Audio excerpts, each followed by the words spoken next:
O veneno de Rita. Desde pequena, Vitória aprendera a sorrir mesmo quando doía. A vida nunca lhe fora gentil, mas ela acreditava que, com amor e paciência, tudo podia mudar. Quando conheceu Sérgio, sentiu que pela primeira vez estava sendo recompensada. Ele era gentil, atencioso, o tipo de homem que escutava antes de julgar, que oferecia abrigo em vez de tormenta. Casaram-se após 2 anos de namoro tranquilo, envolto em promessas de um futuro melhor. Mas o que Vitória não sabia, e como poderia saber, é que o verdadeiro tormento viria vestido de boas intenções e voz doce. Rita, a mãe de Sérgio, era o retrato da sogra perfeita. No início, com olhos brilhantes e um sorriso sempre pronto, ela recebia Vitória com abraços calorosos e palavras amáveis. "Minha filha", dizia, "finalmente meu Sérgio encontrou alguém à altura." Todos acreditavam. Até Vitória acreditou. Mas o veneno não se apresenta de cara. Ele escorre em doses pequenas, quase imperceptíveis. Nos primeiros meses, eram apenas comentários sutis. "Ah, você cozinha assim? Diferente do que fazemos aqui em casa." Seguidos de um sorriso doce, como se estivesse apenas tentando ajudar. Depois, começaram os pequenos acidentes. Roupas que sumiam da lavanderia, o chá de ervas que sempre deixava Vitória com dores de cabeça, os recados que nunca chegavam a Sérgio. E então, quando Sérgio saía para o trabalho, a máscara de Rita caía como um véu rasgado pelo vento. "Aqui não é casa de mãe relaxada, ouviu bem?" dizia com frieza, entregando um pano de chão e apontando para os cantos da sala. "Se quer viver aqui, vai ter que aprender a servir, menina." Vitória tentava argumentar, mas tudo o que dizia parecia alimentar ainda mais a crueldade da sogra. Era como se Rita se alimentasse do sofrimento alheio. Quando Sérgio voltava, Rita voltava a ser a sogra perfeita.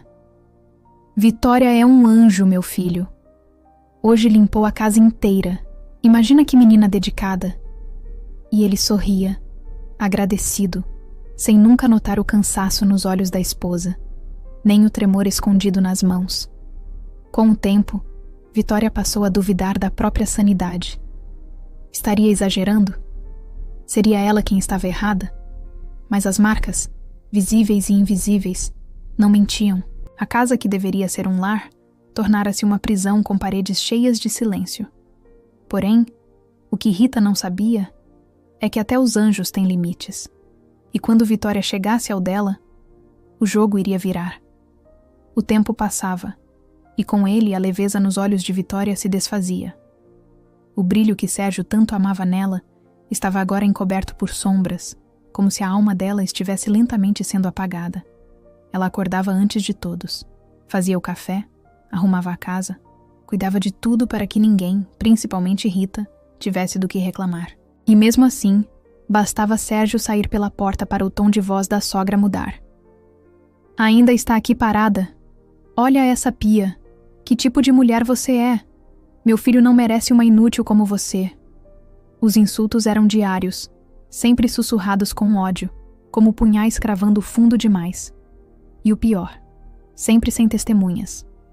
Rita era esperta, manipuladora, e sabia exatamente como manter sua fachada de santa aos olhos do filho. Por diversas vezes, Vitória pensou em contar. Mas e se ele não acreditasse? E se dissesse que era exagero, que Rita estava só tentando ajudar? O medo de parecer ingrata ou paranoica era o maior aliado de Rita. A sogra sabia disso e usava como arma. Mas uma noite, tudo começou a mudar. Sérgio havia chegado mais cedo do trabalho sem avisar. Vitória estava na cozinha, ajoelhada no chão, limpando algo que Rita havia acidentalmente derrubado de propósito. Um vidro de molho que estourou por toda a cozinha. Rita estava em pé, apontando o dedo para ela, a voz baixa, mas carregada de veneno. "Você é uma vergonha. Olha o estado dessa casa. Se não consegue nem limpar um chão, como acha que vai sustentar um casamento?" E então, como um raio no silêncio, a voz de Sérgio ecoou da porta. "Mãe!" O tempo congelou. Rita virou-se devagar. o rosto ainda com a expressão severa. Vitória não teve coragem de levantar os olhos. Sérgio deu 2 passos para dentro da cozinha, os olhos fixos na mãe, depois na esposa. E naquele instante, algo mudou nele também. "O que está acontecendo aqui?" ele perguntou, a voz baixa, mas firme. Rita tentou se recompor, começou a sorrir, como sempre fazia. "Ah, filho, eu só estava ensinando umas coisinhas para Vitória. Sabe como é? Essa geração mais nova não tem o mesmo cuidado de antes." Mas Sérgio não era mais cego. A cena diante dele não era de um simples ensinamento. Era humilhação. Era abuso. Ele olhou para Vitória, ajoelhada, com os olhos cheios de lágrimas silenciosas. E entendeu. "Vitória, levanta. Vem comigo." Ela hesitou por um segundo, surpresa. Mas então se levantou, sem olhar para Rita, e saiu da cozinha de mãos dadas com o marido. Naquela noite, pela primeira vez, Vitória dormiu em paz. Mas ela sabia, e Sérgio também começava a entender, que aquela era só a primeira rachadura na máscara de Rita. E máscaras, quando começam a cair, revelam coisas bem mais feias do que um rosto. Revelam monstros. Rita não dormiu naquela noite. Ficou sentada na beirada da cama, encarando o vazio do quarto escuro como se pudesse atravessá-lo com o olhar. A cena da cozinha não saía de sua cabeça. Pela primeira vez, a fachada perfeita de mãe zelosa tinha sido arranhada. E pior, por seu próprio filho. Ela conhecia Sérgio. Sabia que ele era sensível, justo. Tinha sido criada por ele, moldado pelas suas palavras doces, pelos seus conselhos, pela sabedoria materna que ela jurava possuir. E agora, por causa daquela menina, tudo estava ameaçado. "Ela está te virando contra mim", murmurou para si mesma, os olhos duros como pedra. Na manhã seguinte, Rita mudou de tática. Voltou a sorrir, voltou a chamar Vitória de querida e a preparar cafés com bolinhos quentinhos. Passava o dia elogiando o casamento deles, e até comentou em voz alta que estava pensando em sair de casa para dar mais liberdade ao casal, mas Vitória já não era a mesma. Ela não sorriu, não fingiu, apenas observava, fria, em silêncio. Aquela mulher sorridente à sua frente era a mesma que, dias antes, a chamava de imprestável e a mandava esfregar o chão como uma criada. A máscara de Rita já não enganava mais. Sérgio também percebia o teatro. Começava, enfim, a conectar os pontos. A tristeza silenciosa da esposa, os olhares de medo, as noites em que Vitória dizia estar apenas cansada, mas na verdade escondia os olhos marejados. E quanto mais Sérgio se afastava da mãe, mais o sorriso de Rita escurecia por dentro. Foi quando ela decidiu dar o próximo passo. Certa tarde, enquanto Vitória tomava banho, Rita foi até o quarto e silenciosamente entrou. Revirou a bolsa da nora e colocou algo que sabia que causaria estrago. Um brinco de ouro de família. Naquela noite, ela se aproximou de Sérgio com um olhar preocupado. "Filho, eu sei que você não quer ouvir isso, mas acho que a Vitória está pegando coisas minhas." Sérgio franziu o senho. "Do que você está falando, mãe?" "Desapareceu um brinco e ouro que era da sua avó. Antigo, sabe? Nem tem tanto valor assim. Mas é de família. E eu juro que nunca mexo naquilo. Só você e ela têm acesso ao meu quarto." O veneno foi depositado com cuidado, como uma semente. Mas Sérgio, mais atento do que nunca, não mordeu a isca. "Você tem certeza disso?" "Eu não queria dizer nada, meu filho, mas veja você mesmo. Olhe na bolsa dela, só para garantir." Sérgio se levantou, mas ao invés de ir até a bolsa de Vitória, foi até o quarto da mãe e vasculhou. E lá, entre lenços velhos e blusas guardadas, encontrou o outro par do brinco de ouro. Voltou com ele nas mãos. "A senhora perdeu isso também, mãe?" O silêncio caiu como um trovão. Rita empalideceu. Pela primeira vez, perdeu o controle da narrativa. Gaguejou, tentou inventar uma desculpa, mas Sérgio já havia entendido. O teatro acabara. "Você está doente, mãe." Ela se levantou, furiosa, o rosto deformado pelo ódio.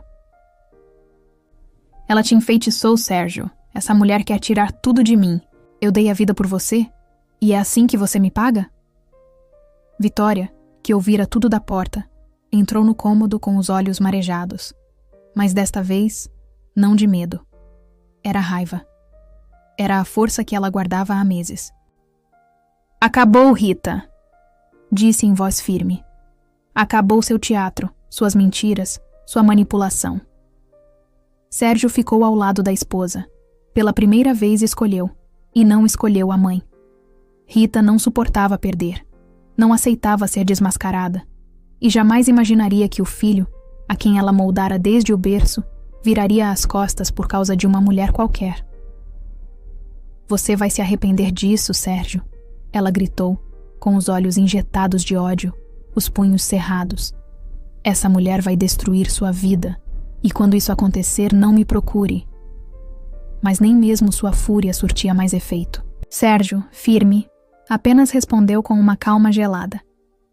A senhora já destruiu o suficiente. Ele pegou as malas. Vitória estava ao seu lado, imóvel.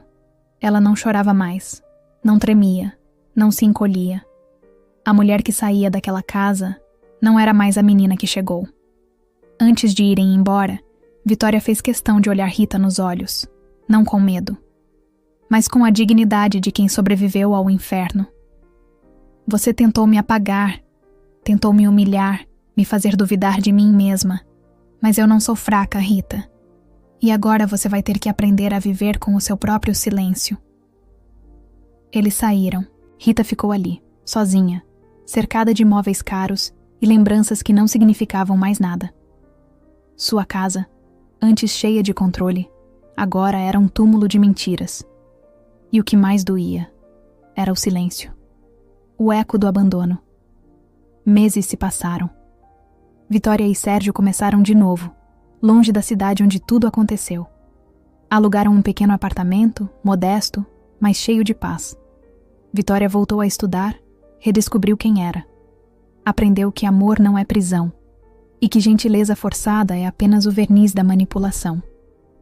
Sérgio, por sua vez, carregava o peso de ter sido cego por tanto tempo, mas estava ao lado dela, todos os dias, reconstruindo o que Rita quase destruiu. Eles não falavam mais da sogra. E quanto a Rita? Bem, dizem que ela continua naquela casa grande, falando sozinha, contando histórias de como o filho foi enfeitiçado e como a nora destruiu sua família. Mas ninguém acredita mais. As máscaras que caem não voltam a colar. A história de Vitória é, infelizmente, o retrato de muitas realidades silenciosas. Ela mostra que o mal nem sempre se apresenta de forma escancarada. Muitas vezes, ele vem sorrindo, oferecendo café, chamando de querida. A crueldade disfarçada de gentileza é uma das formas mais perigosas de abuso, porque confunde, isola e enfraquece a vítima emocionalmente.